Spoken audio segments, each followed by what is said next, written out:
Hey everybody, it's April. We're getting close to detox week, so I just wanted to cover in this video the meal plan of what you will and won't be eating for the week. We'll follow up with 2 short videos to show you about supplementation and also about some great ideas and tips of how to best get through detox week. But I wanted everybody to have time to prepare and plan ahead because preparation is going to be key and having foods readily available while you make this lifestyle switch. So just understand too that with detox, one of the main reasons that we do this is to deplete your glycogen stores and allow your body to access fat, but also to undo a lot of those cravings. Your body is physiologically craving sugar, fat, and salt, and sugar can even be more highly addictive than cocaine or heroin. And so these neural pathways start to, get ingrained in us, if you will, and it's really hard to undo that. So when you're eating the right foods, you're going to be on a clearer path to getting to that, and you're really going to feel so great. So even though detox week might scare some of you, trust me, you're worth it. Food is medicine, and in this week, you're really going to start to feel so great, even if the first day or two is a little bit touch and go. So you're going to start each day with a warm glass of water that has the juice of half of a lemon. Now, a fresh lemon is best. I don't want you getting those little plastic containers of, pseudo lemon juice at the store, but they do have organic lemons in glass bottles. I know sometimes Walmart.com, you could get them there, or you could get them in a Whole Foods store. So if you didn't have the readiness of lemon or you just wanted the ease of it, that's what you can do. Remembering that lemon is like an emulsifier for fat, we're doing this as a gallbladder flush, but also to alkalize your system and cut cravings. So warm lemon water, if you think of it like dish soap and warm water when you're washing dishes, is a little bit of what it's doing inside your body. And even if you don't have a gallbladder, it's still a really good idea to do a fat flush and also to be able to alkalize your system with the lemon water each day. Now for foods, vegetables are going to be the mainstay of what you're eating, and you want to start with dark green vegetables first and have that be the bulk of what you're eating for the best nutrition and fiber and alkalinity. So we're looking at, kale, spinach, asparagus, zucchini, broccoli, arugula, any of these types of things are choices, and I'm just naming a few. Then add in any other kind of vegetable that you want.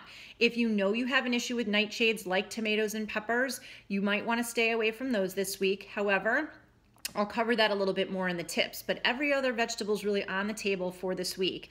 And those are unlimited. Vegetables are unlimited and should be the bulk of what you're eating. Next are fruits. So you want to stay away from maybe the tropical fruits as being a little bit more limited. So things like pineapple, grapes, melon, and things of that, would be a higher sugar content to them, even bananas too. But where the best picks for fruits are going to be things like berries, apples, pears, even plums, or grapefruit if you're not on medication where grapefruit is going to affect you. So those would be sort of your best picks, and you're allowed 3 servings a day. If you look at your list that comes with the workbook for the 21-day challenge, the fruits are going to have serving sizes where the vegetables don't. A serving of vegetables is about a cup or a big handful, but the fruits, it really depends on the size of the fruit, and because there's such a higher sugar content, we do look at serving sizes. So a small or medium-sized apple, a half a grapefruit, something like that would matter how much it is that you're eating. Now, we're also going to be able to have proteins this week and fats. For the proteins, you're going to pick something lean. So for this week only, we're not going to have red meat, even though later grass-fed beef will be just fine. But it stays in your system too long, and we're trying to give your system a break, and we're trying to allow it to detox and purge all the toxins and things that have sort of built up. So, an antibiotic-free or an organic chicken or a really nice quality fish would be great. And then you're only going to have 2 servings of protein a day, so it's a little bit less than what we're going to promote later, and about 3 ounces or so would be about the size. So it's not a lot, it's a small handful, but it's just to make sure that you're not losing muscle, that you're not getting too hungry, that you're still being able to go to the bathroom normally, and so that you can metabolize your foods, your carbohydrates, and really support the detox process better is why we keep the proteins there. Last, fats. So good fats would include things like avocado, olive oil, grapeseed oil, coconut oil, or ghee, which is clarified butter and is non-dairy.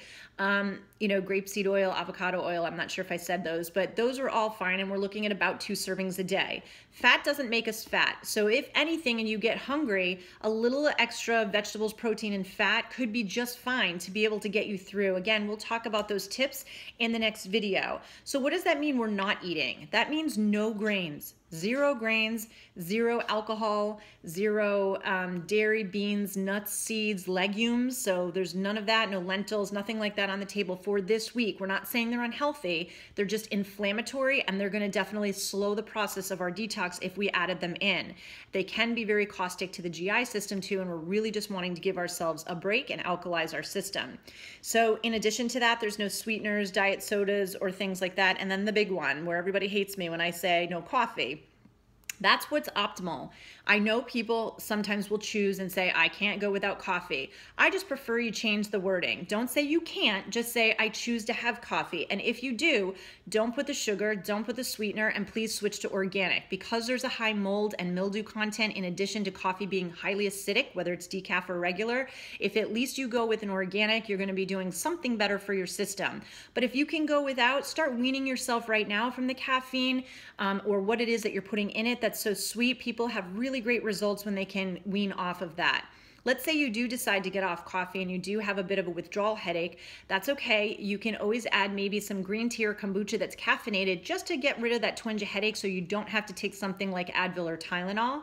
And I think that most people will realize that after a day or two of discomfort, really it feels so good to get off of the coffee or the caffeine or the artificial sweeteners, which are sometimes even harder for people to come off of, like the diet sodas and things like that.